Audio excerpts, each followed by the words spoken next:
کہ قبرستان جانے سے پہلے جنازہ یہ سب کے ساتھ ہوگا، سب کے ساتھ ہوگا۔ ابھی قبرستان پہنچا نہیں ہوتا کہ پوری قبر کے مردے کھڑے ہو جاتے ہیں۔ اگر کوئی غلط آدمی کا جنازہ آ رہا ہے، گنہگار کا آ رہا ہے، تو وہ کھڑے ہو جاتے ہیں اور کہتے ہیں اے رب ذوالجلال اسے ہمارا پڑوسی نہ بنا، اسے اس قبرستان میں داخل ہونے نہ دے، اس لیے کہ آج وہ آئے گا، دفن ہوگا، اس پر تیرا عذاب ہوگا جس کی وجہ سے ہم سب کا چین اڑ جائے گا۔ مردے کھڑے ہو کر کے پناہ مانگتے ہیں اللہ کی بارگاہ میں، کیا ایسا منحوس شخص اس قبرستان میں نہ آنے پائے۔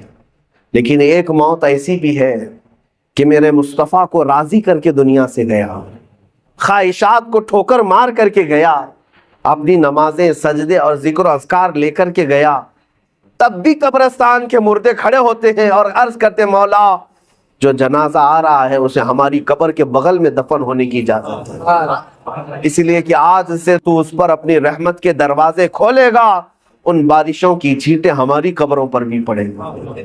فیصلہ تمہارے ہاتھ میں ہے، کس جنازے میں لیٹ کر جانا چاہتے ہو، فیصلہ تمہارے ہاتھ میں ہے کہ لوگ تمہارا استقبال کریں یا تم سے پناہ مانگیں۔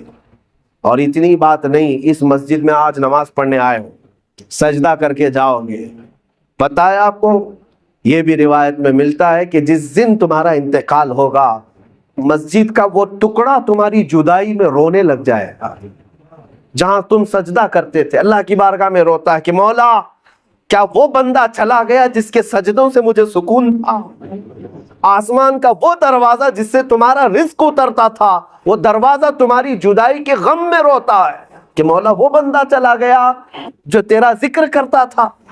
لیکن ایک بات یہ بھی یاد رکھو، جنہوں نے گناہوں سے اس زمین کو لال کر دیا ہے، اپنی نافرمانی سے دھبے بٹھا دیے ہیں زمین پر، کبھی نشہ کے ذریعے سے، کبھی زنا کے ذریعے سے، کبھی چوری کے ذریعے سے، اپنی خواہشات سے اس زمین کو رنگیلا کر دیا، جس دن اس کی موت ہونے والی ہے زمین کے وہ سارے حصے اللہ کی بارگاہ میں کہتے مولا تیرا شکر ہے اس بوجھ کو تو نے ہم سے دور کر دیا، اس بوجھ کو تو نے ہم سے ہٹا لیا، تیرا شکر ہے۔ یہاں تک کہ زمین پھر پکار کر کہتی ہے مولا اسے تو میرے سینے میں دے دے، میں اس کے سارے غرور کو ایسا توڑوں گی کہ ایک رات میں اسے یاد آ جائے۔ قبر جب دباتی ہے، میرے آقا فرماتے ہیں ان ضغطۃ القبر حق، حضور فرماتے ہیں قبر کا جھٹکا دینا حق ہے، کسی سے نہیں چھوڑے گی، اور تمہیں بتائے گی کہ تم جس طرح سے اکڑ کر چلتے تھے تمہاری اصل حقیقت کیا ہے۔ اے میرے عزیزو، آخرت کو یاد کرو، اپنے آخری سفر کو یاد کرو، اور اسی میں تم اصلاح بھی پاؤ گی۔ بڑی بڑی تقریریں سن لینا، ہو سکتا ہے اثر نہ ہو۔ میرے آقا نے فرمایا دو چیزیں میں تمہارے درمیان نصیحت کرنے والی چھوڑ جا رہا ہوں، اگر یہ دو چیزوں سے نہیں سدھر سکے تو پھر تیسری کوئی چیز سدھار بھی نہیں پائے۔ وہ دو چیزیں کیا ہیں؟ میرے آقا فرماتے ہیں قرآن تمہارے درمیان نصیحت کرتا رہے گا، اور ایک موت تمہیں سمجھاتی رہے گی، تمہارے عزیزوں کی موت، تمہارے رشتہ داروں کی موت، تمہارے دوستوں کی موت، تمہارے ماں باپ بھائی بہنوں کی موت تمہیں بار بار سمجھاتی رہے گی ہم جا رہے ہیں پیچھے، تجھے بھی آنا ہے، جتنی جلدی ہو سکے توبہ کر لیں۔ عزیزان گرامی وقار، آخری میری یہ بات ہے، مولانا روم ایک بات فرماتے ہیں، ایک آدمی نے طوطا پال رکھا تھا، طوطا پالا تھا، اور وہ طوطے کو اس نے لا الہ الا اللہ سکھایا تھا۔ کچھ طوطے بولنے والے بھی ہوتے، بولنے والا طوطا تھا، اس کو لا الہ الا اللہ سکھایا تھا۔ وہ طوطا بڑی صاف انداز میں لا الہ الا اللہ لا الہ الا اللہ دن بھر کہتا رہتا تھا۔ ایک دن پنجرے سے باہر نکلا طوطا، گھر میں ایک بڑا بلہ آیا اور بلے نے جھپٹا مارا، اس کی گردن کو پکڑ لیا، اور جیسے ہی جھپٹا مارا طوطا ٹائیں ٹائیں ٹائیں ٹائیں کرنے لگ گیا، دم زدن میں بلے نے اس کو پھاڑ کر رکھ دیا، مر بھی گیا طوطا۔ اب پالا ہوا طوطا تھا، مر گیا، ٹائیں ٹائیں ٹائیں ٹائیں کرتا گیا۔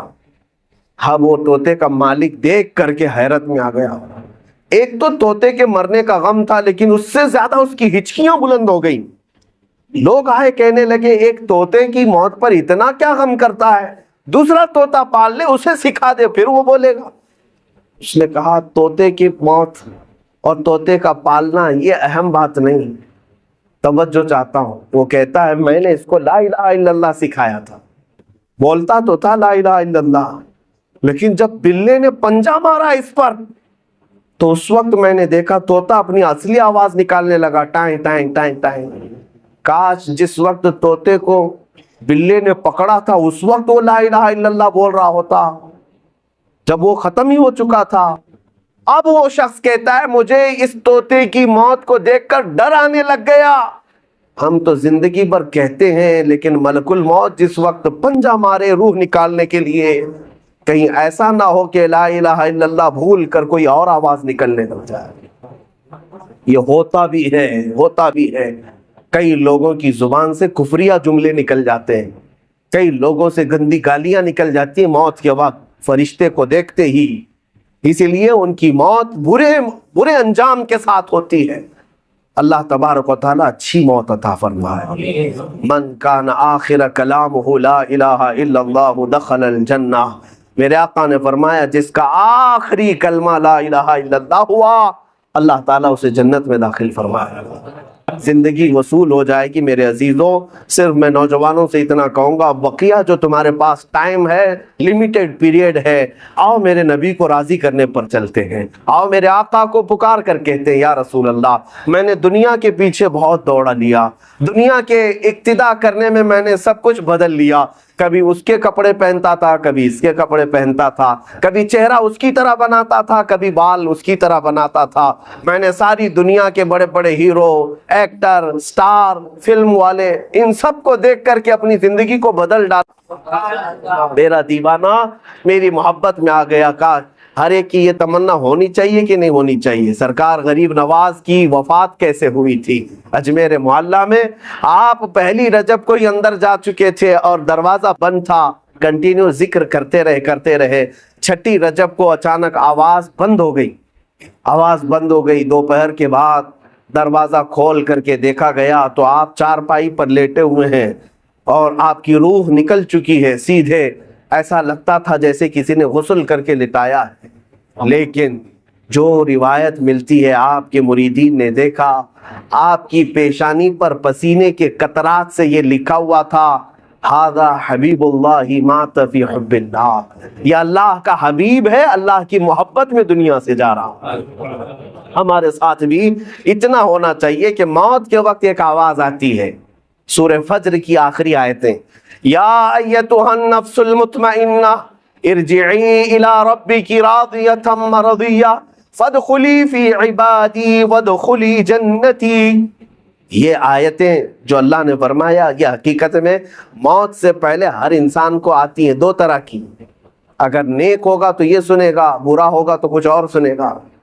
قرآن کیا کہتا ہے؟ اے پاکیزہ جان کے مالک، آجا اپنے رب کی طرف راضی برضا، خوشی بخوشی، آجا اب میرے بندوں میں شامل ہو جا، میری جنت میں داخل ہو جا۔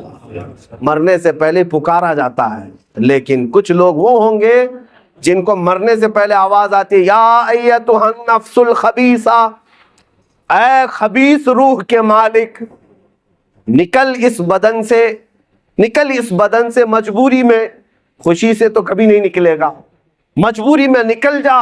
اللہ فرماتا ہے میرے بندوں سے دور ہو جا اور میری جہنم میں داخل ہو جا۔ مرنے سے پہلے وہ بھی آواز آتی، یہ بھی آواز آتی ہے، فیصلہ تمہارے ہاتھ میں ہے، کون سی آواز سن کر کے دنیا سے جاؤ گے۔ مولا کریم جب ہماری موت آئے تو ہمارے کانوں میں تیرے حبیب کے نغمے ہوں اور تیرے ذکر کی برسات ہو رہی ہو اور ہم تیرے دید کی تڑپ میں دنیا سے جائیں۔ اے رب